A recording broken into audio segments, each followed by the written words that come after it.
Hello and good evening all.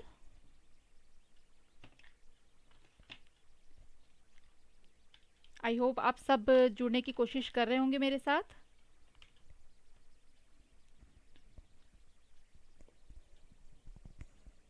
और everyday की तरह मैं सोनाली, आपकी ईवीएस टीचर, आपकी ईवीएस की क्लास लेने के लिए हाजिर हो गई हूँ।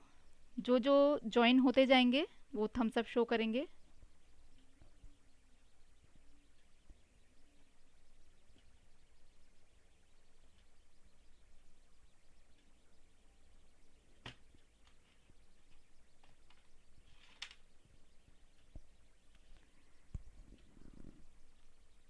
थोड़ी देर हम वेट भी कर लेते हैं और बच्चों के जुड़ने का।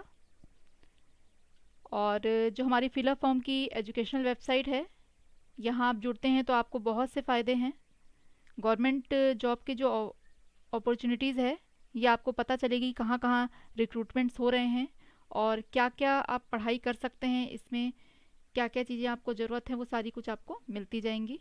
यहाँ आपको अपडेट्स मिल जाएंगे, सभी तरह के जो गवर्नमेंट आपको रिक्वायरमेंट जहाँ पे भी है पोस्ट निकले हुए हैं उसके बारे में आपको पता चलता रहेगा। तो जो नहीं जुड़े हैं फिलअप फॉर्म के साथ वो जुड़ जाएं और चैनल को सब्सक्राइब करेंगे तो आपको बाकी और भी सब चीज़ें इजीली मिल जाएंगी। जो आपकी लाइव क्लासेस हैं वो सब आपको उसमें शो करने लगेंगी।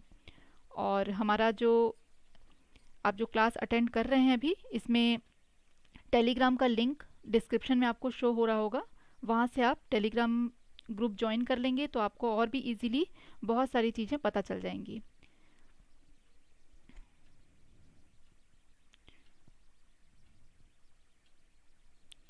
पूजा जी गुड इवनिंग। रोहित जी न्यू स्टूडेंट हैं, गुड इवनिंग। आप लोग रेगुलर जुड़िए। एक्चुअली ऐसा होना चाहिए इतने दिनों में कि मुझे सबका नाम याद हो जाना चाहिए, बट कई लोग जो हैं वो रेगुलर ही नहीं हैं और हैं भी तो अपना नाम नहीं प्रेजेंट शो करते हैं। मुझे पता ही नहीं चलता कि कौन कौन है जो रेगुलर मेरे साथ जुड़े हुए हैं, ये मुझे मालूम होना चाहिए।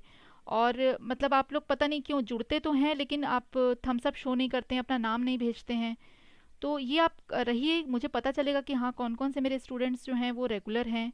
जैसे पूजा जी का रेगुलर आता है, शाहीन जी का रेगुलर आता है। इस तरह से हमारे जो कुछ मेंबर्स हैं वो रेगुलर हमको शो करते हैं, थम्स अप शो करते हैं, अपना नाम शो करते हैं। लेकिन बाकी जो हैं मेंबर्स वो नहीं शो कर रहे हैं, क्या रीज़न है इसका? आप लोग जुड़िए साथ में, आपको भी अच्छा लगेगा। आशुतोष जी गुड इवनिंग। तो ये क्या है ना कि मुझे पता चलेगा कि हाँ कौन कौन से बच्चे हमारे साथ जो हैं वो रेगुलर जुड़ रहे हैं, क्योंकि आप कंटिन्यू क्लास करेंगे इसमें आपका फ़ायदा है। बिल्कुल रेगुलर रहिए आशुतोष जी, बहुत अच्छा है। रेगुलर तो रहना ही है क्योंकि हर एक एक दिन मैं आपके लिए जो भी टॉपिक्स ला रही हूँ वो ऐसे ला रही हूँ जिनमें से क्वेश्चंस आते ही आते हैं। तो आपको अटेंड करना है, क्योंकि देखिए कब किस टॉपिक में से कौन सा क्वेश्चन आ जाएगा ये हमें नहीं पता है। लेकिन जो इम्पोर्टेंट चीज़ें हैं वो मैं हमेशा ऐड करती जा रही हूँ। आप लोगों का एक भी टॉपिक ऐसा नहीं होगा जो आप फालतू का पढ़ेंगे, मतलब उसके बारे में आपको नॉलेज रहेगा तो आप कहीं स्कूल में भी पढ़ाते हैं तो ये आपके काम आना है। संगीता जी गुड इवनिंग। देखिए अब सबने थम्स अप किया तो कितना अच्छा लग रहा है कि हाँ, क्योंकि मैं आप लोगों को सामने देख नहीं सकती, मेरे साथ भी बहुत मुश्किल है कि मैं आप लोगों को देख नहीं पा रही हूँ। तो यही तो एक कांटेक्ट हम एक दूसरे से इस तरह से रख सकते हैं ना। तो हमारा बातें करने का ये एक ज़रिया है। आपको कोई दिक्कत है तो आप बताइए। मेरे पढ़ाने में अगर आपको कोई चीज़ समझ नहीं आ रही है तो आप बिल्कुल बताइए कि यहाँ ये हमें समझ में नहीं आ रहा, आप फिर से रिपीट करिए। तो ये सारी चीज़ें जो हैं ये आपको जुड़ेंगे तब आपको मालूम चलती जाएगी।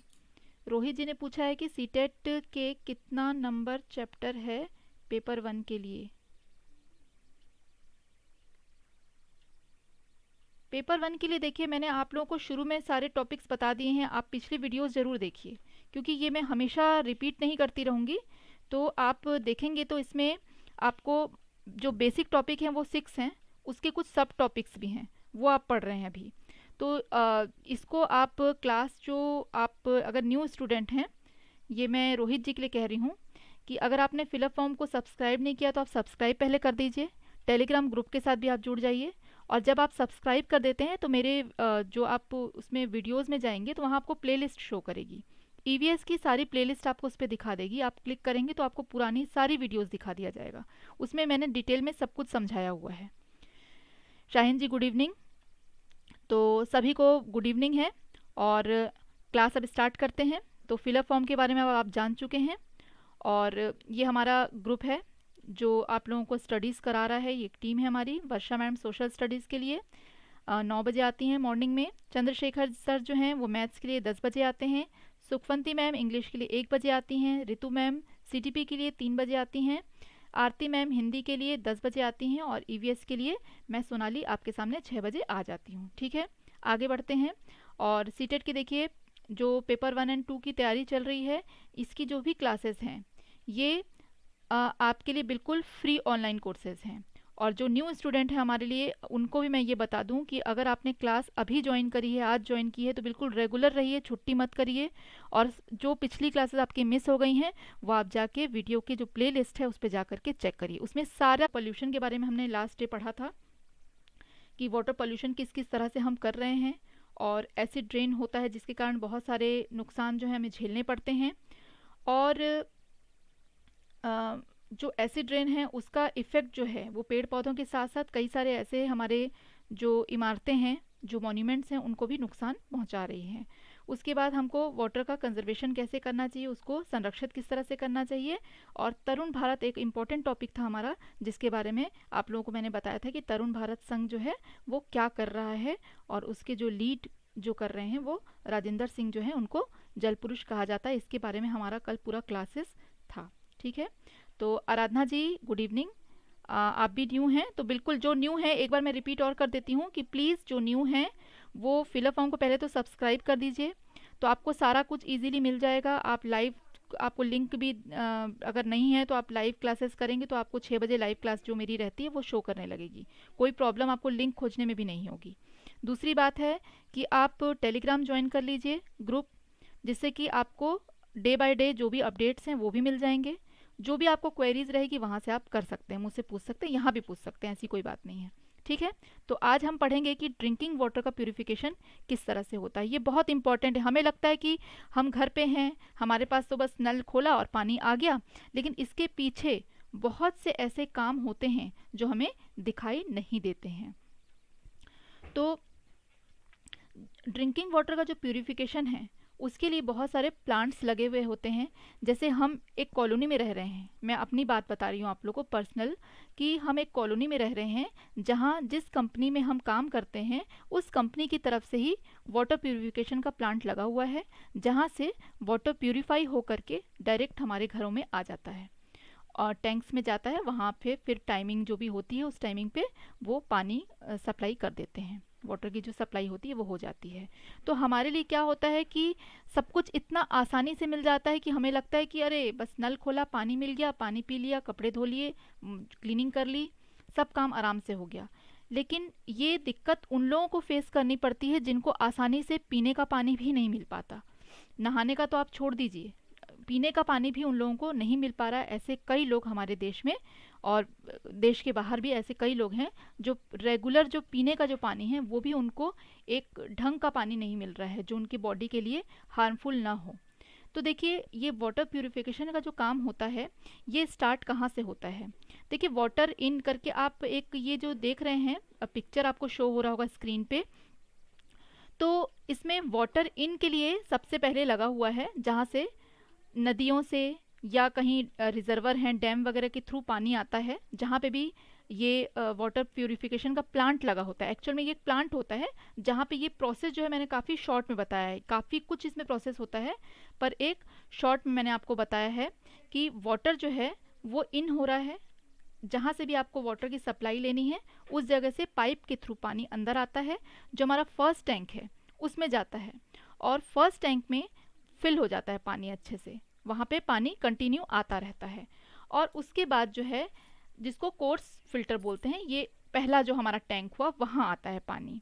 और सेकंड जो हमारा टैंक है वो है सेडिमेंटेशन का टैंक होता है, जहाँ पे पानी जाता है और पानी जो है वो थोड़ा समय तक उसको रोक के रखा जाता है। रोक के रखने का मतलब ये हो जाता है कि वो जो पानी वहाँ आता है उसमें जो भी धूल मिट्टी ये सब चीज़ें होती हैं वो देखिए नीचे जम जाती है, उसको सेडिमेंट कहा जाता है। सेडिमेंट हो जाना मतलब एक तरह से सेटल हो जाना, जो धूल मैल गंदगी वो नीचे बैठ जाती है। ये बैठने के बाद जो ऊपर का क्लियर पानी होता है वो नेक्स्ट टैंक में जाता है जो कि फाइन फिल्टर होता है, और उसमें भी कुछ कुछ ट्रीटमेंट किया जाता है। इसमें मशीनरी दिखाई नहीं गई है बट ट्रीटमेंट उसमें भी होता है। देन उसके बाद फिर जो अगला हमारा एक छोटा सा चेम्बर दिख रहा है आपको, जहाँ पे क्लोरीन ऐड किया जाता है। ये क्लोरीन ऐड करने का कारण ये होता है कि इसमें जो कीटाणु होते हैं वो मर जाते हैं। उसके बाद फिर ये पानी जो है हमारे घरों के जो आसपास बड़े बड़े टैंक्स बने होते हैं पानी के, वहाँ पहुँचाया जाता है, और फिर धीरे धीरे हमारे पास ये पाइप के थ्रू आ जाता है। तो ये एक काफ़ी लॉन्ग प्रोसेस होता है। इसमें ऐसा दिखाया जा रहा है पर कंटिन्यू रनिंग करने वाला ये प्रोसेस होता है, ये लगातार चलता रहता है और पानी इसी तरह अंदर आता है और 3-4 टैंक से गुजरते हुए, प्रोसेसिंग होते हुए, और फिर हमारे घरों तक वो साफ़ पानी पहुंचता है, जिसको हम बिल्कुल बिना किसी चिंता के बहा देते हैं। कोई हमको टेंशन नहीं होती और हम उसको यूज़ करते हैं, वेस्ट भी करते हैं, और मतलब कुछ भी हम नहीं सोचते हैं कि उसके पीछे कितना कुछ मेहनत हुआ है और कितना एनर्जी उसमें लगा हुआ है, क्योंकि बिजली से भी चलता है ये। तो आपको ये हमेशा सोचना चाहिए कि जो हमें पानी इजीली मिल रहा है, जिनको नहीं मिलता उन्हें ही पानी की कद्र होती है। मैंने 6 साल जो है दिल्ली में गुजारा है, वहाँ मैंने ये तक देखा था कि पानी घरों पे नहीं आता था। कई बार इतनी परेशानी होती थी तो पानी के टैंक्स आते थे। तो मैंने एक बार देखा था कि पानी भरने के लिए एक आदमी ने छुरी निकाल ली थी एक दूसरे को मारने के लिए, कि मैं पहले भरूंगा और मुझे पहले भरना है, मेरे घर में बिल्कुल पानी नहीं है। तो ये कंडीशन हो जाती है जब लोगों को पीने का पानी नहीं मिलता है, तो लोग मारपीट करने पे भी आमादा हो जाते हैं। ये वही लोग समझते हैं जो एवरीडे इस प्रॉब्लम को झेल रहे हैं। तो आप समझ सकते हैं कि कितनी परेशानी में वो लोग होते होंगे, और मैंने ये अपने आंखों के सामने देखा है, तो आप लोगों से मैंने शेयर किया है। जो इस चीज़ को कभी जिन्होंने फेस नहीं किया वो नहीं समझ सकते हैं कि एक्चुअल में क्या प्रॉब्लम हो जाती, क्यों ऐसे लड़ने लग जाते हैं। क्योंकि आप सोचिए कि आपको पीने का पानी भी अवेलेबल नहीं हो पा रहा है, ये कंडीशन हो जाती है कई जगहों पे। तो अब इसको हम पढ़ लेते हैं कि drinking water purification to make water pure and safe for drinking, alum is used. ठीक है, एल्यूम मतलब होता है फिटकरी। फिटकरी जो है इसको यूज़ किया जाता है। ये जो सेडिमेंटेशन जब होता है ना, तो इसमें क्या होता है, फिटकरी भी यूज़ की जाती है। जब हम किसी नॉर्मल आप पानी ले लीजिए जो कि बहुत साफ़ ना हो, उसमें हल्का सा मतलब धूल मिट्टी सी हो, उसमें आप फिटकरी अगर घोल देंगे और कुछ घंटों के लिए उसको छोड़ देंगे, तो आप देखेंगे कि पूरा जो धूल मिट्टी है वो पूरी तली पर बैठ जाएगी, जिस भी बाल्टी में आपने या जिस भी जार में आपने घोला है, और ऊपर जो पानी होगा वो बिल्कुल क्लीन आपको दिखेगा। तो ये फिटकरी जो है, इसको एल्यूम कहा जाता है, ये आपको बिल्कुल साफ़ पानी देगी। लेकिन इसमें एक प्रॉब्लम ये है कि ये सिर्फ पानी दिखने में साफ़ होता है, बट इसमें जो इम्प्योरिटी बैक्टीरियाज जो होते हैं, कई तरह के जीवाणु कीटाणु जो होते हैं, वो इसमें अभी भी मौजूद हो सकते हैं, जिसको शुद्ध करने के लिए हमको क्लोरीन की ज़रूरत होती है। तो इसलिए जो हमारा सप्लाई वाला वाटर आता है, अक्सर आप उसमें पाएंगे कि उसमें क्लोरीन की स्मेल आती है, क्योंकि उसको क्या किया गया है, डिसइंफेक्ट किया गया है। मतलब अगर किसी तरह के उसमें कोई भी तरह की अशुद्धि है, कीटाणु है, तो उसको मारने के लिए उसमें क्लोरीन का यूज़ किया गया है। ठीक है, लेकिन ये जो क्लोरीन है ये वाटर एनिमल्स के लिए अच्छा नहीं होता है, हार्मफुल होता है। अगर ये क्लोरीन वाला वाटर एनिमल्स को, वाटर एनिमल्स जो होते हैं एक्वेटिक एनिमल, उनको अगर दे दिया जाए तो वो मर जाएंगे। ये भी आप ध्यान रखिएगा। तो हमारे साथ और भी जुड़ गए हैं मेंबर्स। लालती जी गुड इवनिंग, और रूपाली जी, सुनील जी गुड इवनिंग। अच्छा है कि आप लोग अब थम्स अप शो कर रहे हैं, मुझे बहुत अच्छा लग रहा है। लगता है एक जुड़ाव महसूस होता है, और हमारा जो पढ़ाना है ये जो मतलब एक तरह से सार्थक होता है, और आप लोग का जो लाइक आता है वो भी मुझे खुशी देता है कि हाँ एवरीडे मेरे 1 या 2 लाइक बढ़ रहे हैं। मैं ये भी देखती हूँ कि क्या मुझे पसंद किया जा रहा है, क्या मेरा पढ़ाना आप लोगों को अच्छा लग रहा है। इसलिए मैं कहती हूँ कि आप एक लाइक भी अगर करते हैं तो वो मेरे मॉरल को हाई कर देता है। तो देखिए, सुनील जी ने पूछा है कि जो फिटकिरी होती है वो नुकसानदेह नहीं होती है हमारे बॉडी के लिए। वैसे तो नुकसानदेह वो नहीं होती है, क्योंकि फिटकिरी का काम ये होता है कि वो पानी में घुल के जो सेडिमेंट का काम करती है, मतलब जो भी अशुद्धियाँ हैं उनको तली पर बिठा देती है। लेकिन जो पानी होता है, मैंने आपको बताया कि वो कीटाणु रहित नहीं होता है, उसमें सिर्फ धूल मिट्टी जो है वो नीचे बैठ जाती है। बट अगर आप देखेंगे तो कीटाणु उसमें हो सकते हैं। अगर वो पानी में कीटाणु बैक्टीरिया कोई भी तरह के हैं तो वो उसमें होने के चांसेस हैं, इसलिए उसमें फिर क्लोरीन मिला करके उसको डिसइंफेक्ट किया जाता है। ठीक है, हिंदी में एक बार पढ़ लेती हूँ मैं। पेयजल शुद्धिकरण जो है पानी को शुद्ध और पीने के लिए सुरक्षित बनाने के लिए फिटकिरी का उपयोग किया जाता है। फिटकिरी छोटी छोटी अशुद्धियों को पानी से साफ करती है या अशुद्धियों को एकत्र करके तल में स्थापित करने का कारण बनता है। जल शोधन के लिए ओजोन, यूवी किरणें, अल्ट्राफिल्ट्रेशन और क्लोरीन का भी उपयोग किया जाता है। तो कई तरह से जो है ओजोन की किरणें पड़ती हैं, वैसा भी ट्रीटमेंट किया जाता है। ये सब क्या होता है, फैक्ट्री में ये सारी चीज़ें की जाती हैं। तो देखिए इस तरह के क्वेश्चंस जो हैं आते हैं कि फिटकिरी का यूज़ क्या होता है, तो ये भी क्वेश्चन आ सकता है। तो पानी को जो है ऊपर तो क्लीन कर देगा और नीचे क्या करेगा, तल में जो है गंदगी को बिठाने का काम कर देता है। तो इसमें 3-4 ऑप्शन देके आपके एक क्वेश्चन बन जाता है ये भी।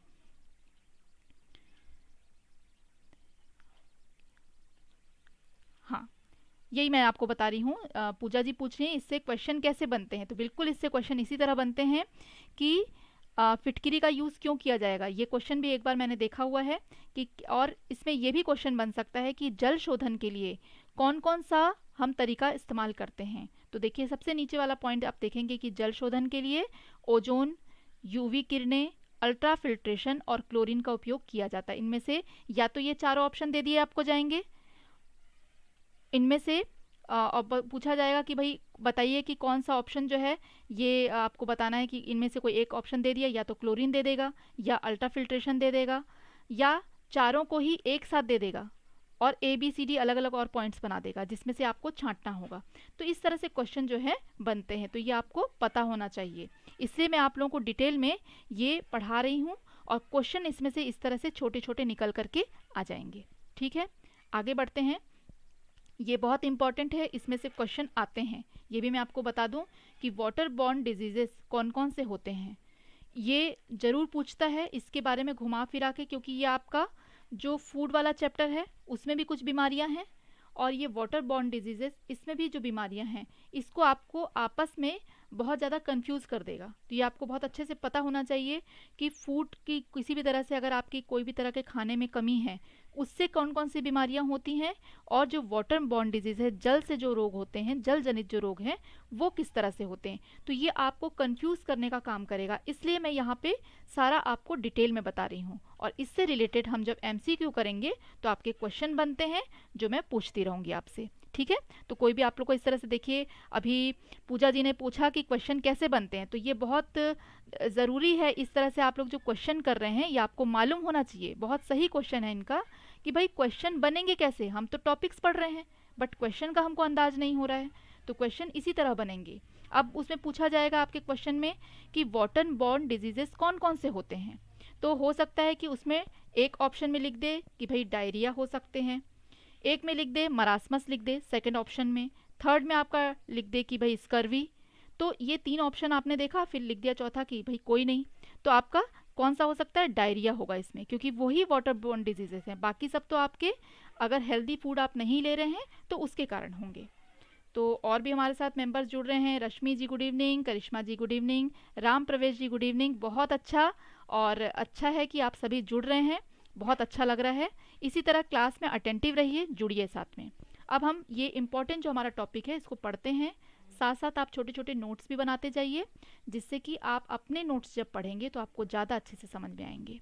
तो वाटर बॉर्न डिजीजेस जो होते हैं, मैनी डिजीजेस स्प्रेड मतलब फैलना, बहुत सारी जो बीमारियां हैं वो फैलती हैं through consumption of impure water. अगर हम अशुद्ध जल का सेवन कर लेते हैं तो बहुत सारी बीमारियां जो है उसके फैलने का डर होता है। लेकिन लोग इतने मजबूर हैं कि उनको कई बार इस तरह के पानी को पीना पड़ता है, क्योंकि उनके पास ऑप्शन ही नहीं है साफ़ पानी पीने का। उनके पास इतने साधन नहीं हैं कि वो अपने RO लगा सकें या पानी इस तरह से उनको मिल सके अच्छा कहीं से, तो वो मजबूर हैं कि वो जो पानी उनको मिल रहा है वो पी रहे हैं।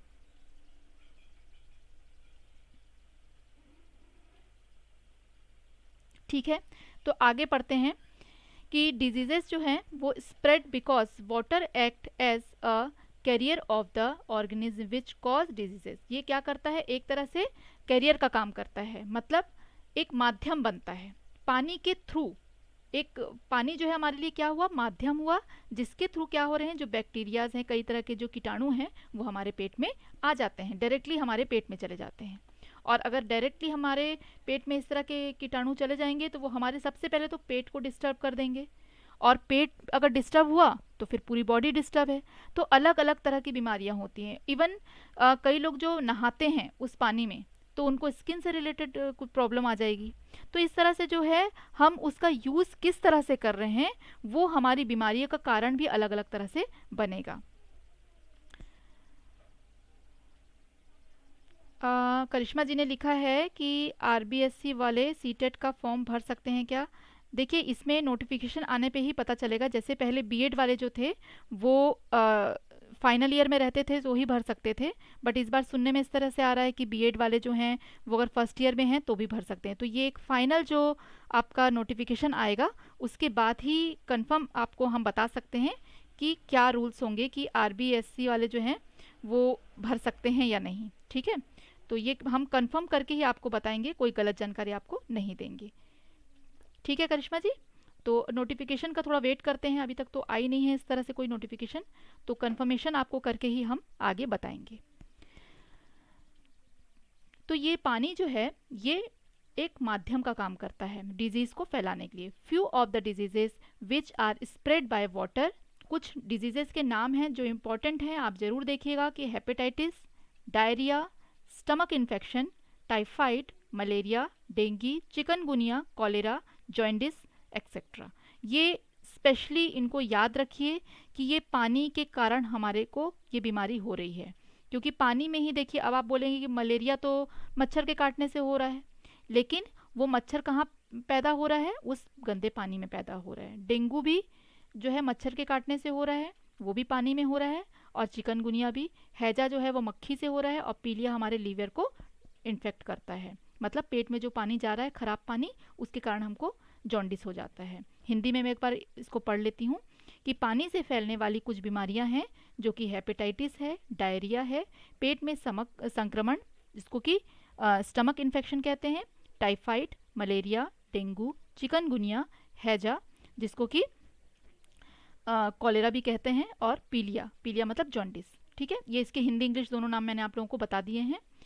तो water borne diseases are caused by, जो देखिए पानी के कारण जो है वो बहुत छोटे छोटे कीड़े होते हैं जो हमको आँख से नॉर्मली दिखाई नहीं देंगे, है ना। पैथोजेनिक माइक्रो ऑर्गेनिज्म होते हैं, ये इतने छोटे होते हैं कि नॉर्मल आपको पानी में वो दिखाई भी नहीं देंगे, लेकिन वो आपको क्या करेंगे, हमेशा नुकसान पहुंचाएंगे अगर आप गंदा पानी पीते हैं तो। और कई लोगों का ऐसा हो जाता है कि एक बार पीते हैं तो फ़र्क नहीं पड़ता है, लेकिन दूसरी बार वो फिर क्योंकि डैमेज करता जाता है, धीरे धीरे स्लो पॉइजन का काम करता है, और बॉडी हमारी क्या हो जाती है, उससे अफेक्टेड होती है, और हमको किसी भी तरह का इन्फेक्शन हो सकता है। तो ये जो बीमारियां हैं इनको बहुत ध्यान में रखिए। हेपेटाइटिस, डायरिया, पेट में जो इन्फेक्शन है, टाइफाइड, मलेरिया, डेंगू, चिकनगुनिया, हैजा और पीलिया। तो ये जब भी आपको वाटर बॉर्न डिजीजेस के बारे में पूछा जाएगा क्वेश्चन में, तो यही बीमारियां उसमें आएंगी। इसमें आपका स्कर्वी या मरासमस, इस तरह क्वॉशिक्योर, ये सब बीमारियां नहीं आएंगी। याद रखिएगा कि आप रतौंधी लिख दिए उसमें, वो आपका विटामिन की कमी से होता है, फिर कैल्शियम की कमी से आपको दूसरे तरह की बीमारी होती है, जॉइंट्स पेन होती है, ये सब इसमें नहीं आएंगे। तो इनको बहुत ध्यान से आप याद रखिएगा। तो ये क्वेश्चन आप लोग के इस तरह से बनेंगे, ये आप समझ चुके हैं। Water borne diseases are caused by, ये मैंने पढ़ लिया कि भाई जो पानी से जो बीमारियां होती हैं छोटे छोटे सूक्ष्म जीवों के कारण होते हैं जो दूषित पानी के माध्यम से फैलते हैं। Infection can result by consuming infected water. देखिए, संक्रमित पानी अगर हम पीते हैं तो उससे हमको हो सकते हैं, हमको संक्रमण हो सकता है। Washing and bathing in infected water can damage skin and cause allergy. अगर आप संक्रमित पानी से नहा रहे हैं तो आपके त्वचा को नुकसान होगा ही, किसी ना किसी तरह से वो आपके त्वचा को क्या करेगा, नुकसान करेगा। कई तरह की स्किन की बीमारियां हो सकती हैं, खुजली हो सकती है, एलर्जी हो सकती है, आपके फोड़े फुंसी निकल सकते हैं, और कई बीमारियां जो है ऐसी हो जाती हैं कि वो ठीक भी जल्दी से नहीं होती हैं, क्योंकि इतना बुरी तरह से वो इफ़ेक्ट करती हैं। क्योंकि उन पानी में क्या होता है, ज़्यादातर आप देखिएगा केमिकल होता है। जैसे हमने नॉर्मली कई जगहों पे देखा है ये चीज़ कि जो लोग बाग होते हैं उनके पास नहाने की प्रॉपर सुविधा नहीं होती, तो वो ऐसी तालाबों में और नहरों में नहा लेते हैं, और नहरों में कई बार नहर का पानी भी गंदा होता है, और नदियों का पानी भी, छोटी मोटी जो नदियाँ बहती हैं उनमें नहा लेते हैं जिनमें बहुत गंदा पानी बह रहा है, तो उसके कारण उनको क्या होती है, स्किन की प्रॉब्लम हो सकती है। तो ये चांसेस बहुत बढ़ जाते हैं जो गंदा पानी यूज़ करते हैं। ठीक है, आगे बढ़ते हैं हम। आगे है हमारा कि देखिए, water provides the breeding place for mosquito. ये भी बहुत इंपॉर्टेंट है आपका, इसमें से भी क्वेश्चन बनता है, मैं आपको साथ साथ बताती जाती हूँ जिससे आप लोगों के लिए बहुत विज़न क्लियर हो जाएगा। तो देखिए, वाटर जो है, आप ये ध्यान रखिएगा, जो गंदे पानी में होते हैं वो मलेरिया वाले मच्छर जो होते हैं वो गंदे पानी में पनपते हैं, लेकिन डेंगू के जो मच्छर होते हैं वो साफ़ पानी में भी आ जाते हैं। अगर कहीं ऐसे ही कटोरे में पानी, किसी चीज़ में, डब्बे उब्बे में पानी रह गया, साफ़ पानी, तो उसमें भी वो क्या हो जाते हैं, पनप जाते हैं, डेंगू के और चिकनगुनिया के। इसलिए कई जगहों पे देखिएगा कि गवर्नमेंट की तरफ से ही लोग आते हैं और आसपास के म्यूनिसिपल जो कॉरपोरेशन वाले जो होते हैं, काम करने वाले जो वहाँ के जो सहायक होते हैं, वो आते हैं और घरों में ये चेक करते हैं कि क्या गर्मी के मौसम के बाद आपने कूलर का पानी खाली किया है या नहीं। अगर कूलर में पानी है तो वो कहीं ना कहीं मच्छरों का क्या होगा, जन्म का जगह हो जाएगा। वही मच्छर जो है अपना अंडों को जन्म देंगे और इस तरह से क्या होगा कि गंदगी फैलेगी। जैसा कि आप देख सकते हैं कि ऊपर आपको एक पिक्चर शो हो रहा है जहाँ पानी बहुत गंदा है। इस गंदे पानी में भी मलेरिया के जो मच्छर हैं वो पनप सकते हैं। और नीचे आपको एक कूलर दिखाई दे रहा है जिसमें कि पानी जमा हुआ है काफ़ी समय से, उसमें भी मच्छर पनप सकते हैं। वो मच्छर जो होते हैं वो पानी का जो सरफेस होता है, ऊपर की जो सतह होती है, उस पर अपने अंडे दे देते हैं और फिर वो अंडों से बच्चे निकलते हैं और फिर जो लोगों को तरह तरह से बीमारियां फैलाते हैं। तो water provides the breeding place for mosquitoes and these mosquitoes can cause malaria, dengue and chikungunya. पानी मच्छरों के लिए प्रजनन स्थल प्रदान करता है और ये मच्छर मलेरिया, डेंगू, चिकनगुनिया का कारण बन सकते हैं। Treating the water is only effective way of controlling diseases like hepatitis, jaundice, diarrhea, etc. and preventing the breeding of mosquitoes in important in controlling diseases like malaria, chikungunya and dengue. पानी का जो है उपचार अगर हम नहीं करते हैं, उसको साफ़ नहीं करते हैं और वैसे ही लोग अगर उसको पी लेते हैं, तो मैंने आपको पहले भी जो बताया कि हेपेटाइटिस, पीलिया, डायरिया आदि रोगों को हो सकता है, उनको फैल सकता है।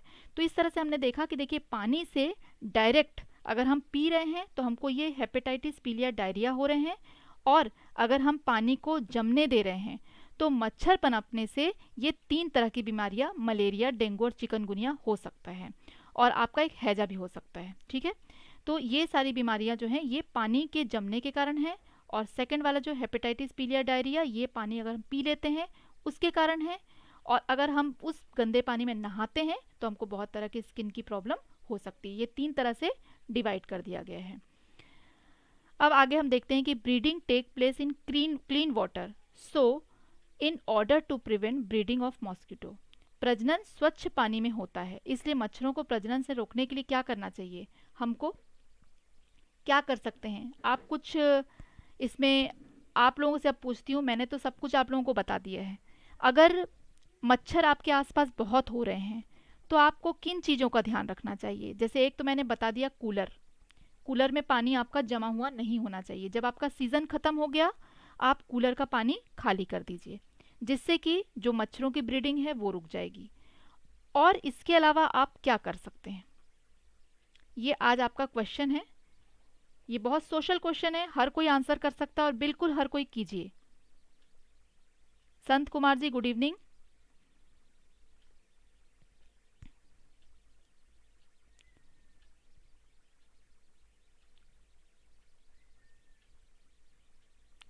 तो आपको आंसर ये करना है कि क्या क्या प्रिवेंशन हम कर सकते हैं मच्छरों के जन्म को रोकने के लिए।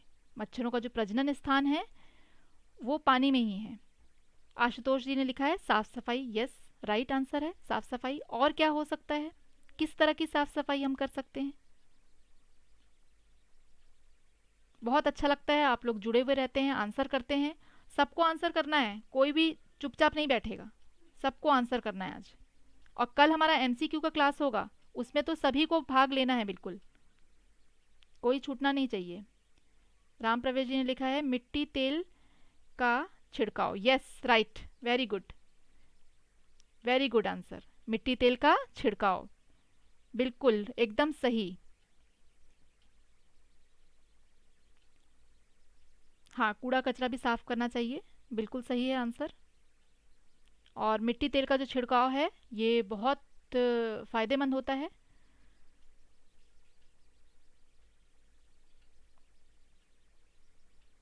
और किसी के पास कोई सुझाव है तो बिल्कुल दें, आंसर करें। बहुत इंपॉर्टेंट है, देखिए ये सारे क्वेश्चंस पूछे जाते हैं कि इनको प्रजनन को रोकने का कौन कौन सा तरीका अपनाया जाना चाहिए। पानी को भरा हुआ नहीं छोड़ेंगे कहीं, हाँ बिल्कुल, पानी को कहीं पे भी इस तरह से भरा हुआ नहीं छोड़ेंगे, और अगर आपने भरा हुआ है पानी तो उसको ढक कर रखेंगे। ये चीज़ बड़ी ध्यान देने वाली है। मैं आपको बेसिक इसमें का चीज़ बता रही हूँ कि अगर आपने कोई पानी का टैंक भरा हुआ है, बिल्कुल भरिए, भर सकते हैं, लेकिन उसको ओपन नहीं रखना है। अगर आपने ओपन रख दिया तो उसमें मॉस्किटोज जो है अपने अंडे दे पाएंगे, लेकिन अगर आपने उसको ढक दिया तो फिर उसके अंदर मच्छर जो है घुस नहीं पाएंगे और अपने अंडे नहीं दे पाएंगे। हाँ, धुआं करना करते हैं कई लोग। और नाली में पानी को रुकने ना दें, यस बिल्कुल आशुतोष जी का आंसर सही है, नाली में भी पानी को रुकने ना दें, बिल्कुल सही आंसर है। और किसी की गुड नाइट हो गई, सुनील जी की अभी से गुड नाइट क्यों हो गई भाई? आप अभी से क्यों जा रहे हैं सोने? इंपॉर्टेंट क्लास है, छोड़ के नहीं जाइए। तो इस तरह से हम देखते हैं कि कहीं भी पानी का जमाव हमें नहीं होने देना है। अगर पानी का जमाव कहीं पे भी होता है तो उसमें मच्छर जो हैं वो अपने अंडे दे देंगे। और अगर आपको कहीं पानी भर के रखना है तो उसको आपको ढक के रखना है, ये आपको ध्यान रखना है। क्योंकि कूलर में क्या होता है, बहुत सारे गैप्स होते हैं, तो वहाँ से वो मच्छर वहाँ चले जाते हैं और जन्म देते हैं। और कंटिन्यू कूलर अगर रनिंग नहीं कर रहा होता है तो वो इजीली वहाँ पे पनपते हैं। अगर आपने कूलर चला रखा है तब तो कोई दिक्कत नहीं, वो कंटिन्यू वाटर रनिंग कर रहा है। लेकिन अगर पानी भर के आपने छोड़ दिया और कूलर को आप नहीं चला रहे हैं तो फिर दिक्कत होती है। हाँ, पीने के पानी की जो टंकी है उसको भी टाइमली साफ करते रहना चाहिए, बिल्कुल राइट आंसर है। तो बहुत अच्छा आप लोगों ने आंसर किया है, बिल्कुल सही आंसर है आप लोगों का। तो इस तरह से कई आंसर आपने भी कर दिए। आगे बढ़ते हैं। अब देखिए कि इसी के बारे में आगे हमारा है, इसको हम एक बार थॉरली पढ़ लेते हैं। आपने आंसर कर ही दिया है, सारी चीज़ें वही हैं, इसको हम थॉरली पढ़ लेंगे, ठीक है? तो बहुत इजीली आप लोगों को समझ में अब आ जाएगा। Do not allow water to collect around house, घर के आसपास पानी जमा नहीं होने देना है हमें, ठीक है? Do not keep stagnant water, stagnant water मतलब होता है जमा हुआ पानी, ठीक है? Do not keep stagnant water for long time in any water pot, cooler, tank etcetera. Cover the stored water and clean them regularly. ये आंसर आप लोगों ने किया है ना, देखिए वही आंसर है। पानी के किसी भी बर्तन, कूलर, टैंक आदि में ज़्यादा देर पानी जमा न रखें। पानी को ढककर नियमित रूप से साफ करना है, ठीक है? थर्ड पॉइंट जो हमारे एक स्टूडेंट ने भेजा था केरोसिन वाला, राम प्रवेश जी ने भेजा था, है ना, कि kerosene should be added in the collected water as kerosene will spread on top of water surface and it will not allow mosquitoes to breed। देखिए, एकत्रित पानी में मिट्टी का तेल मिलाना चाहिए, क्योंकि मिट्टी का तेल पानी की सतह पर ऊपर फैल जाएगा, यह मच्छरों को पनपने नहीं देगा। Mosquito net should be use to prevent the mosquito bite, मच्छरों के काटने से बचने के लिए मच्छरदानी का प्रयोग किया जाना चाहिए। तो एक ये लास्ट पॉइंट था जो किसी ने आंसर नहीं किया था कि मच्छरों से बचने के लिए हमें मच्छरदानी का प्रयोग करना चाहिए। देखिए, मॉर्टिन वगैरह का मैं इसलिए नहीं कह रही हूँ क्योंकि वो फिर वही हो जाएगा कि आप केमिकल यूज़ कर रहे हैं। केमिकल को हमेशा अपने लाइफ से जितना आप दूर रख सकते हैं उतना दूर रखिए। हम कोशिश करते हैं कि हम मच्छरदानी लगा के सोएं, ताकि मच्छर भी ना काटें और हमारे जो शरीर में केमिकल भी सांस के थ्रू अंदर ना जाए। हाँ, मच्छर मारने वाली गुड नाइट आपने लिखा है सुनील जी, बस उसी के बारे में आपको बता रही हूँ कि गुड नाइट वगैरह जो भी यूज़ करते हैं, कभी कभी करना पड़ता है कि कछुआ जलाते हैं, गुड नाइट, मॉर्टिन, ये सारी चीज़ें यूज़ करते हैं लोग, लेकिन इसमें यही दिक्कत है कि किसी ना किसी रूप में केमिकल फिर हमको वो हमारे सांस के थ्रू अंदर जाएगा और हमको नुकसान पहुँचाएगा। तो इसलिए हम कोशिश कर सकते हैं कि अगर मॉस्किटो नेट हम लगाते हैं तो वो ज़्यादा अच्छा है। और दिन भर अगर हम घर में रहते हैं तो घर में तो नेट लगा नहीं सकते, तो दरवाजे और खिड़की में हमको नेट लगा के रखना चाहिए जिससे कि मच्छर अंदर ना आए। तो इस चीज़ को ध्यान रखना चाहिए। तो आशा है कि आप लोगों को सबको समझ में आ गया होगा यहाँ तक। तो अब आगे बढ़ते हैं। और हाँ, एक चीज़ और है कि जो पिक्चर है इसको एक बार मैं आप लोगों को क्लियर कर देना चाहती थी कि देखिए ये जो अडल्ट मॉस्किटो आपको दिखाई दे रहा है पिक्चर में, ये अडल्ट जो मॉस्किटो है ये पानी के सरफेस में जा कर के एग दे देता है। आप देख ही सकते हैं कि जो पानी का ऊपरी हिस्सा है वहाँ पे इसने एग दिया है। जैसे जैसे धीरे धीरे ये एग जो हैं ये चेंज हो जाते हैं लार्वा में, ठीक है, छोटे छोटे मतलब इससे बच्चे निकल आते हैं। वो लार्वा जो है वो प्यूपा में कन्वर्ट हो जाते हैं कुछ समय के बाद। ये इनका जीवन चक्र भी बहुत तेजी से चलता है, बहुत जल्दी ये ब्रीडिंग करके और फिर बड़े भी हो जाते हैं। उसके बाद ये प्यूपा जो है वो धीरे धीरे क्या हो जाते हैं, एक अडल्ट जो है उसमें बदल जाते हैं। तो इस तरह से इनका जो लाइफ साइकिल है ये बहुत फास्ट ग्रो करने वाला है, तो ये भी आपको समझना ज़रूरी है।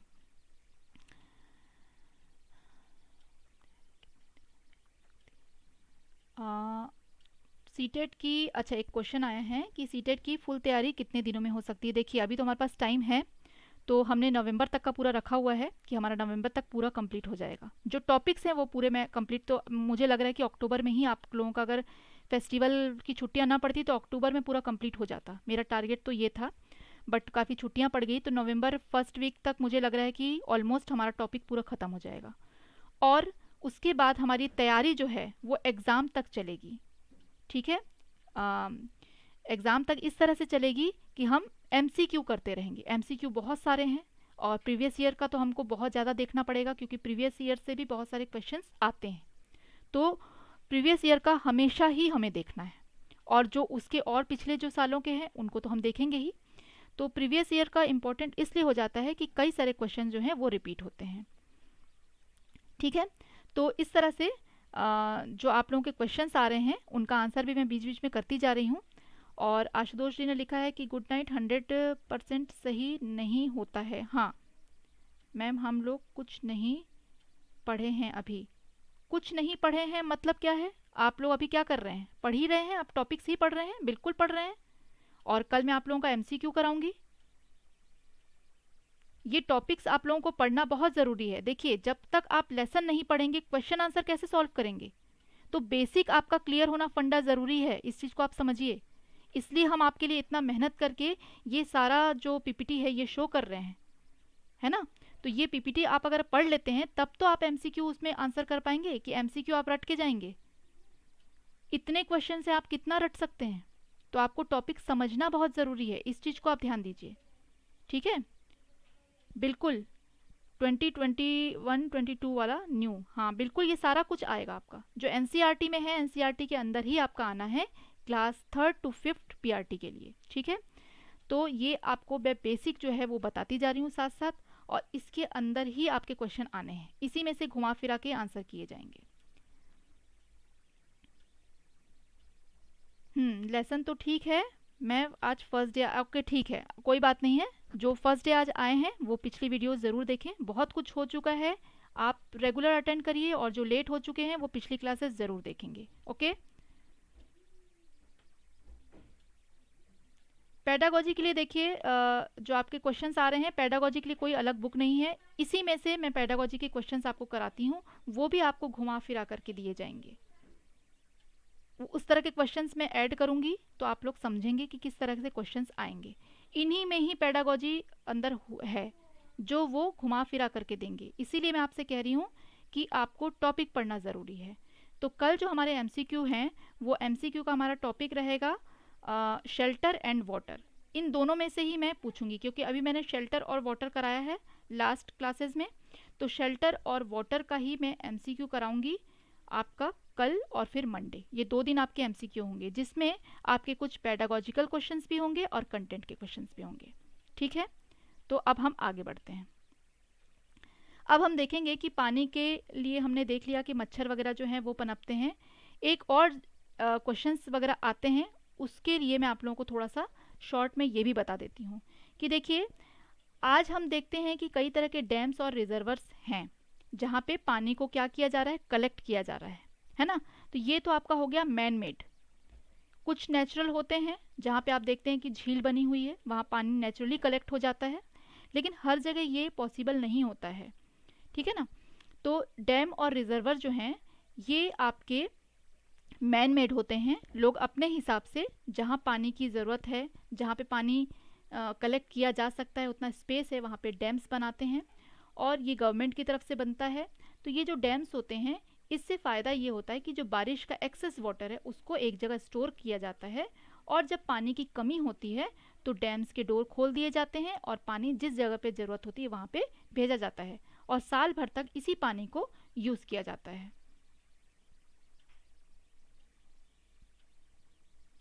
देखिए पेडागोजी, आपने लिखा है रेस्ट टाइम, जो आप नाम आपने क्या बताया था, राहुल कुमार जी। तो राहुल कुमार जी, आपसे यही कहूँगी कि पेडागोजी अगर आपकी वीक है तो आप सीडीपी की क्लास ज़रूर अटेंड करिए। उसमें आपका सारा पेडागोजी जितना आपको प्रॉब्लम आ रही है, क्योंकि साइकोलॉजिकल क्वेश्चंस ही पेडागोजी में पूछे जाते हैं और साइकोलॉजी ही आपको सीडीपी में पूरी पढ़ाई जा रही है। तो सीडीपी की क्लास 3 o'clock होती है आपकी एवरीडे, उसको भी आप ज़रूर अटेंड करिए और वो आपका सीटेट में काम आना ही है। तो ये जो सीटेट की जितनी भी क्लासेस हैं ये ऑल सब इम्पॉर्टेंट है, आप किसी को भी छोड़ नहीं सकते, ये इम्पॉर्टेंट है इसीलिए ही रखा गया है। ठीक है, और पेडागोजी मैं भी जो हमारे ईवीएस से रिलेटेड जो पेडागोजी है वो आपको साथ साथ करवाऊंगी।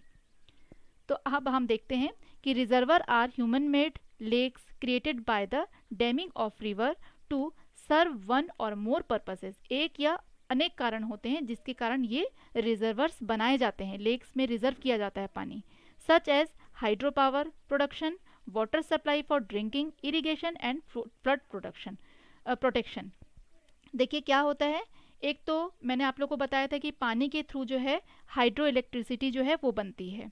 ठीक है, पानी को बहुत फोर्स से, पिछले क्लासेस मैंने आपको बताया था कि टरबाइन में डाला जाता है और टरबाइन के थ्रू जो इलेक्ट्रिसिटी जनरेट होती है उसको जनरेटर के माध्यम से फिर हमारे सप्लाई जो इलेक्ट्रिसिटी की होती है हम तक आती है।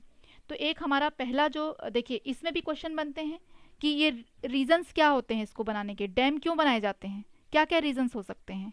तो हाइड्रो पावर प्रोडक्शन हो सकता है, वाटर की सप्लाई हो सकती है ड्रिंकिंग हमारे रेगुलर यूज़ के लिए, इरिगेशन एक बहुत बड़ा पर्पस है, इरिगेशन मतलब सिंचाई, और फ्लड प्रोटेक्शन ये भी बहुत बड़ा एक मुद्दा होता है कि कहीं पे अगर फ्लड आ जाता है, मतलब बाढ़ आ जाती है, तो उसका जो एक्सेस वाटर है वो एक जगह कलेक्ट किया जा सके, इतना स्पेस उसमें होना चाहिए कि वो एक्सेस वाटर को उसमें कलेक्ट कर सके।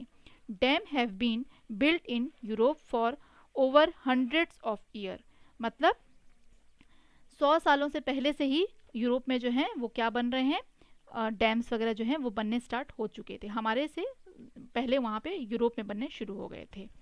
ठीक है, तो ये डैम जो है इसका भी रीज़न होता है कि क्यों बनाया जाता है। एक तो पहला रीज़न आपका हो गया फ्लड जो है उसके प्रोटेक्शन के लिए, आपके इरिगेशन के लिए, वाटर सप्लाई जो ह्यूमंस के लिए होता है वो, और हाइड्रो इलेक्ट्रिसिटी जनरेट करने के लिए। ये 4 मेन पर्पस हैं जो किसी भी डैम को बनाने के लिए होते हैं। उसके बाद हम देखेंगे कि बगल में आपको 2 बावड़ियाँ दिखाई दे रही हैं, ये भी आपको जानना ज़रूरी है और इसके बारे में भी कई बार क्वेश्चंस आते हैं कि पहले के जो राजा महाराजा थे वो किस तरह से पानी का जो है व्यवस्था करते थे, उनकी व्यवस्था कैसी थी। तो बहुत अच्छा है, इसका सबसे बहुत बड़े बड़े एग्जाम्पल जो हैं वो राजस्थान में मौजूद हैं। ठीक है, तो आबानेरी और चांद बावड़ी जो है ये बहुत ही ज़्यादा फेमस है। इसमें आप देख सकते हैं कि ये एक स्टेप वेल जैसा है, बहुत सारी सीढ़ियाँ बनी हुई हैं इसमें, और फिर आप नीचे तक देखते हैं कि वाटर है। उसी तरह से नेक्स्ट जो है आपका नाहरगढ़ बावड़ी जो है ये भी बहुत सारे सीढ़ियों से भरी हुई है। इसका मेन रीज़न ये होता था कि राजस्थान जैसे एरिया में बारिश बहुत कम होती थी और जब होती थी तो वो बूंद बूंद को भी इकट्ठा करना चाहते थे। तो वो बहुत बड़ा, देखिए इनका जो ऊपरी हिस्सा है वो बहुत चौड़ा है जिससे कि अधिक से अधिक पानी इनके सीढ़ियों पर गिरे और वो कलेक्ट हो जाए नीचे बावड़ी में। तो इस तरह से बावड़ी वहाँ पे बनाई जाती थी जो पानी के कलेक्शन करने के लिए बहुत ही ग्रेट, उस टाइम का एक हमारा साइंटिफिक जो बनावट है ये उस टाइम का था, जो बहुत ही फेमस है। आज तक लोग उसको बहुत ज़्यादा मानते हैं कि हाँ ये कुछ खास थे। उसके बाद हम आगे बढ़ते हैं और नदियों के प्रकार जान लेते हैं, ये भी बहुत इंपॉर्टेंट है, आगे इसके बारे में हम और पढ़ेंगे।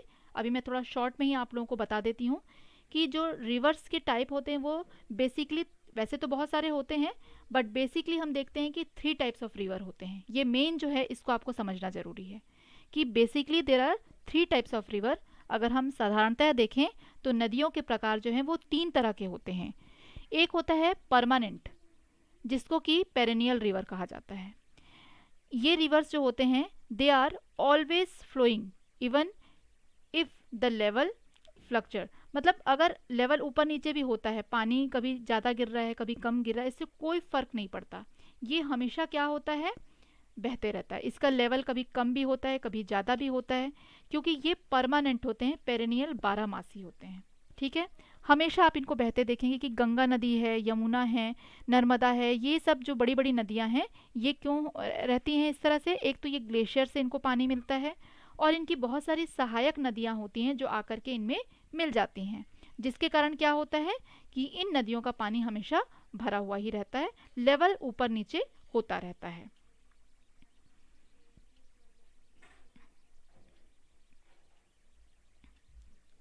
उसके बाद हम देखेंगे कि सेकंड जो है पीरियोडिक रिवर होता है। पीरियोडिक रिवर जो होते हैं are fed by ground water only in the rainy season when the water table is higher than the level of river bed. वो अगर ये क्या होती है, आवधिक नदियां इनको कहा जाता है हिंदी में। ये भूजल द्वारा केवल वर्षा ऋतु में ही पोषित किया जाता है। इसको आप देखेंगे कि वर्षा ऋतु में क्या होता है कि ज़मीन का जो अंडरग्राउंड लेवल होता है वो भी थोड़ा बढ़ जाता है, तो इसके कारण से वो नदी जो है आपको बरसात भर अच्छी बहती दिखेगी। बारिश कम ज़्यादा हो रही है, कुछ दिन नहीं भी हो रही है, तो वो नदियाँ आपको बहती हुई दिखेंगी। और बरसात के मौसम में ये पूरे बरसात भर आपको दिखाई देंगी, थोड़ा मोड़ा ठंड के मौसम तक भी आपको दिखाई देंगी। लेकिन जैसे ही गर्मी का मौसम आना शुरू होगा तो वाटर लेवल ज़मीन का जो है वो डाउन होता जाएगा, जिसके कारण ये नदियाँ सूखने लगती हैं। तो ये कुछ समय के लिए आपको दिखाई देंगी, पीरियोडिक होती हैं। और एक होती है third episodic river. Episodic river जो होती है नेवर रिसीव ग्राउंड वाटर, इसको ग्राउंड वाटर नसीब नहीं होता है। ठीक है, ये बिल्कुल ऊपरी तौर पे बहती है, गहरी नहीं होती है ज़्यादा, and only flow when there is an episode of heavy rain. और ये सिर्फ तभी होता है जब बहुत तेज बारिश होती है, तो ये जैसे नाले की शक्ल में आपको दिखाई देगी, पतली पतली नदियाँ रहेंगी, खूब तेज बारिश हो रही है तो एक जगह ऊपर कहीं से पानी बहुत गिर रहा है तो ये एक नाले के रूप में बह जाएंगी, तो इनको भी एपिसोडिक नदियाँ कहा जाता है। ये बहुत तेज जब बारिश होती है तभी ये आपको दिखाई देंगी। जैसे आप देखेंगे कि कभी बहुत बारिश हो रही है तो कोई एरिया में आपको नदी बहती हुई दिख रही है, फिर कुछ दिन बाद आपने देखा कि वहाँ कुछ नहीं है, सिर्फ रेत है, पानी है ही नहीं।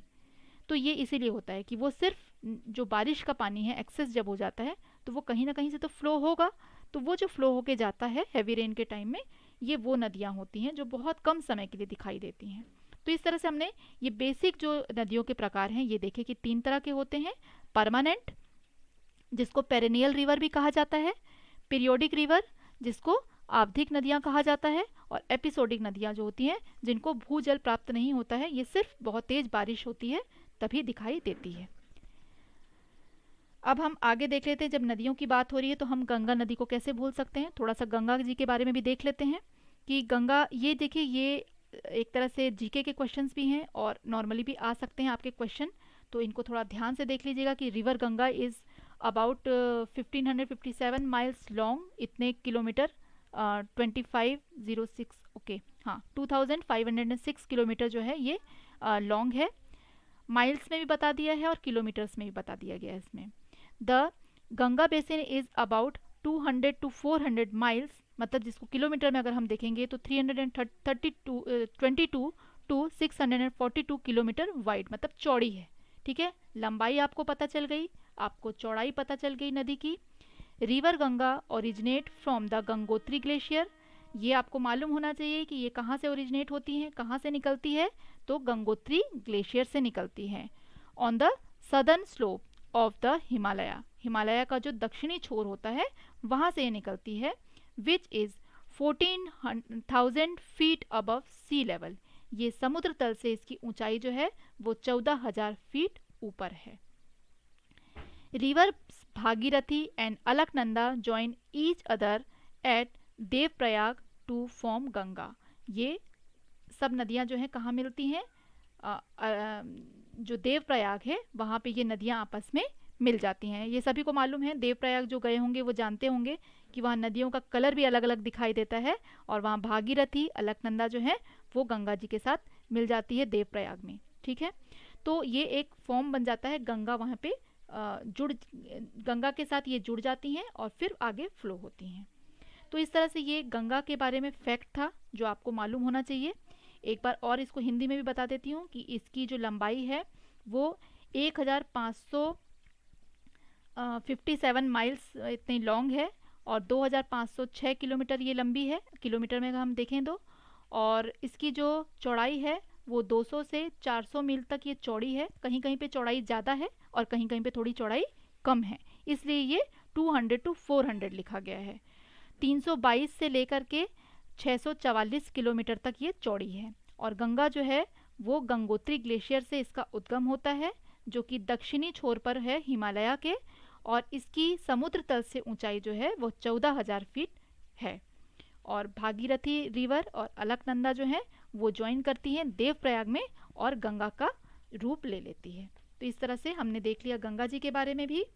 और थोड़ा सा फैक्ट और देख लेते हैं, ये इंपॉर्टेंट चीज़ें हैं, छोटे छोटे क्वेश्चंस आते हैं इसमें से। फन फैक्ट्स हैं अबाउट वाटर जो हमें मालूम होना चाहिए। 70% of human brain consist of water, 70% जो है वो ब्रेन जो है उसमें वाटर ही हमारा पाया जाता है। Water make up 75 of our body weight, 75% तक हमारा जो बॉडी का वेट है वो पानी के कारण ही है। 69% ऑफ फ्रेश वाटर जो है earth is trapped in glacier, glacier में हमारा 69% फ्रेश वाटर जो है वो बंधा हुआ है। We can live without water only for a week, हम सिर्फ एक हफ्ते तक बिना पानी के जिंदा रह सकते हैं। Children in the first 6 months consume 7 times more water than average adult. हम नॉर्मल अडल्ट अगर 1 गिलास पानी पीते हैं तो एक छोटा बच्चा जो 6 महीने का है वो 7 गिलास पानी पिएगा, हमसे 7 गुना पानी वो ज़्यादा पीता है। अब कैसे पीता है? क्योंकि वो तो माँ का दूध पीता है, तो वो जो दूध है उसमें पानी का मात्रा होता है ना, तो वो तो दूध पे ही डिपेंड है, वो कुछ अनाज तो खा नहीं सकता, तो वो जो है हमसे 7 गुना ज़्यादा जो है वाटर का कंजम्पशन करता है। Less than 1% of water supply on earth can be use as drinking water, पीने का जो पानी है वो 1% से भी कम है अर्थ में जो हम पीने का पानी यूज़ कर रहे हैं। मतलब हमने कितना पानी खराब कर दिया आप सोच सकते हैं। Nearly 1/2 of the world's population lack access to water, मतलब अगर हमारे पूरे वर्ल्ड का पॉपुलेशन हम लेते हैं, पूरी जनसंख्या हम देखते हैं, उसको अगर आधी कर दी जाए तो आधी जनसंख्या जो है वो पानी से वंचित है, उनको प्रॉपर पानी नहीं मिल रहा है। तो ये एक फैक्ट है जो आपको जानना ज़रूरी था। आगे हमारा लास्ट टॉपिक है और बहुत इंपॉर्टेंट टॉपिक है, इसमें से भी क्वेश्चंस आते हैं और इसमें कैसे क्वेश्चन आते हैं वो भी मैं आपको बता देती हूँ। बहुत इंपॉर्टेंट है आज का क्लास, इसको ज़रूर लास्ट तक आप बने रहिए। तो ये आपका लास्ट टॉपिक है, इसके बाद क्लास हमारी ख़त्म हो जाएगी, इसको ध्यान से समझ लीजिए। जो अराल सागर है, the drying up of the Aral sea resulted mainly from over use of its 2 main tributary. देखिए कोई भी समुद्र है उसमें नदियाँ आकर के मिलती हैं और नदियों के पानी से ही वो समुद्र का जो लेवल है वो अप एंड डाउन होता है। तो इसमें जो 2 सहायक नदियाँ बेसिकली आकर के जो सागर से मिलती थी वो है एक अमू दरिया और एक सिर दरिया। तो ये दोनों जो हैं, इन नदियों के जो रास्ते हैं उनको चेंज कर दिया गया है, डाइवर्शन कर दिया गया है फॉर इरिगेशन, मतलब सिंचाई के लिए ये जो नदियां हैं इनका रास्ता मोड़ दिया गया है, समुद्र की तरफ इसको पहुंचने नहीं दिया जा रहा है, बीच में ही इनको दूसरी तरफ मोड़ करके नदियों को और सिंचाई के लिए इनका पानी जो है यूज़ किया जा रहा है। तो अब इन नदियों का जो पानी समुद्र में जाता था वो जाना बंद हो गया, जिसके कारण ये जो समुद्र है ये सूख गया है। तो ये धीरे धीरे सूखता जा रहा है। 2000 में आप कंडीशन देख सकते हैं कि ग्रीन पोर्शन ज़्यादा था जो यहाँ पानी को शो कर रहा है, और 2022 तक आते आते इसकी कंडीशन क्या हो चुकी है ये आपको क्लियरली इसमें शो हो रहा है। तो क्वेश्चन इस तरह से आ सकता है कि अराल सागर के सूखने का मुख्य कारण क्या है? तो कारण क्या है, जो 2 नदियां हैं इसकी अमू दरिया और सिर दरिया, इसका डाइवर्शन कर दिया गया है सिंचाई के लिए, इसके रास्ते को बदल दिया गया है और इसको समुद्र तक पहुंचने नहीं दिया जा रहा है, और इसी कारण से क्या हो रहा है, ये समुद्र जो है सूखता जा रहा है। The water of those 2 rivers were diverted to new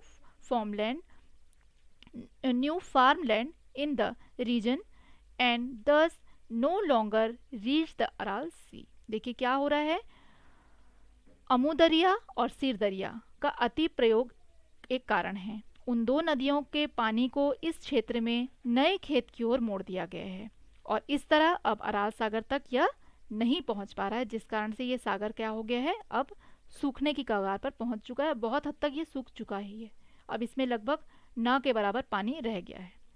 तो इस तरह से ये एक टॉपिक है जो इम्पोर्टेंट लगा मुझे, मैंने ऐड कर दिया है। तो आप लोगों को क्लासेस कैसी लग रही हैं? अगर अच्छी लग रही हैं तो लाइक ज़रूर करके जाइएगा, मेरा हौसला थोड़ा बढ़ जाएगा। उसके बाद हम देखते हैं कि जो हमारी क्लासेस हैं इनको हम ज्वाइन करने के लिए क्या कर सकते हैं। जो न्यू स्टूडेंट हैं वो देखेंगे कि सब्सक्राइब करिए चैनल को और आप वीडियोस पे जाएंगे तो आपको सारी वीडियोस मिल जाएंगी। प्लेलिस्ट पे अगर आप जाएंगे तो पर्टिकुलर आपको जिस सब्जेक्ट के चाहिए वो आपको मिल जाएगा, ठीक है। तो ये हम पहले भी मैं आपको बता चुकी हूँ इसके बारे में। और आगे हम देख लेते हैं कि हमारे जो फिलअप फॉर्म है इसमें आप इंस्टॉल कर लीजिए अपने फ़ोन पर, और इसको जिन्होंने सब्सक्राइब नहीं किया है वो ज़रूर सब्सक्राइब करेंगे। और आज की क्लास हम यहीं ख़त्म करते हैं और कल आप जुड़ेंगे तो कल हमारी एमसीक्यू की क्लास रहेगी, तो इसको कंटिन्यू हम करेंगे क्लास में। कोशिश करिए कि सभी जुड़िए और सभी आंसर करिए, तभी आपको अच्छा लगेगा, बहुत सारी चीज़ें याद रहेंगी, ठीक है। और जो भी आप लोगों को प्रॉब्लम होती है आप चाहें तो मुझे टेलीग्राम पे भी लिख करके मैसेज दे सकते हैं, कोई भी तरह की किसी भी तरह की प्रॉब्लम है। और जिन्होंने टेलीग्राम अभी तक ज्वाइन नहीं किया है वो ज्वाइन कर लेंगे तो आपके लिए काफ़ी इजी हो जाएगा, कोई खर्च नहीं है इसमें आपका होना है। और आगे मुझे आप लोग बताते रहिए आप लोगों का फीडबैक, ठीक है। Okay, bye bye and good night, और अपना ध्यान रखिए और क्लास रेगुलर अटेंड करिए। Thank you for watching all of you.